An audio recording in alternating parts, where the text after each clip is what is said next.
মধ্যপ্রাচ্যের উত্তপ্ত মাটিতে আবারও রক্ত ঝরল, আর সেই রক্ত যেন নতুন করে আগুন জ্বালিয়ে দিল ক্ষমতার করিডোরে। ইরানের প্রভাবশালী রাজনীতিক আলী লারিজানির হত্যাকাণ্ড ঘিরে শুরু হয়েছে নতুন উত্তেজনা।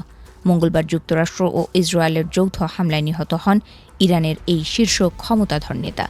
এই ঘটনায় তীব্র প্রতিক্রিয়া জানিয়ে ইরানের সর্বোচ্চ নেতা মোস্তফা খামেনি স্পষ্ট ভাষায় হুঁশিয়ারি দিয়েছেন। তিনি বলেছেন, রক্তের প্রতিটি ফোঁটার মূল্য দিতে হবে।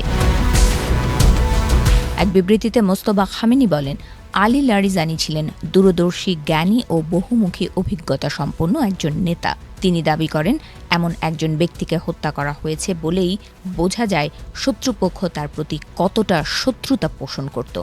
একই সঙ্গে তিনি বলেন, এই হত্যাকাণ্ড ইরানকে দুর্বল নয়, বরং আরও শক্তিশালী করে তুলবে।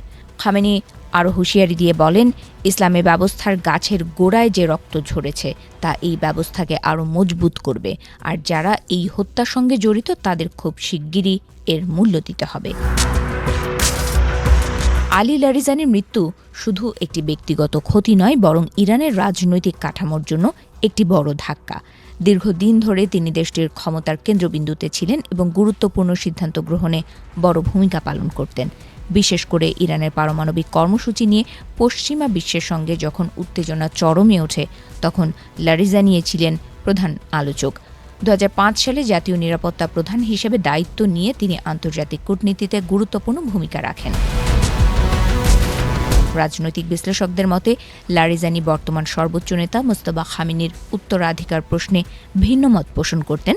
তিনি মনে করতেন, বংশানুক্রমিকভাবে ক্ষমতা হস্তান্তর ইসলামী প্রজাতন্ত্রের মূল নীতির সঙ্গে সাংঘর্ষিক।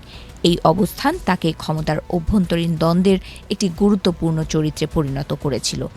এদিকে এই হত্যাকাণ্ডের পর ইরানের ভেতরে সিদ্ধান্ত গ্রহণ আরও জটিল হয়ে উঠেছে। ক্ষমতার ভারসাম্য নড়বড়ে হয়ে পড়ায় দেশটি এখন কৌশলগতভাবে সীমিত বিকল্পের মুখোমুখি। সাম্প্রতিক এই সংঘাত শুরু হয় ইরানের সর্বোচ্চ নেতা আয়াতুল্লাহ আলী খামেনির হত্যার মধ্য দিয়ে। সে সময় একাধিক সামরিক কমান্ডারও নিহত হন। এরপর থেকেই যুক্তরাষ্ট্র, ইসরায়েল এবং ইরানের মধ্যে সংঘর্ষ ক্রমেই তীব্র আকার ধারণ করেছে। ইরানের সেনাপ্রধান আমির হাতামি ইতোমধ্যেই জানিয়েছেন, এই হত্যার জবাব হবে দৃঢ় এবং অনুশোচনীয়। তাই আলী লারিজানির হত্যাকাণ্ড শুধু একটি ঘটনার মধ্যে সীমাবদ্ধ নয়, এটি মধ্যপ্রাচ্যের ভূরাজনীতিতে নতুন এক অধ্যায়ের সূচনা করেছে।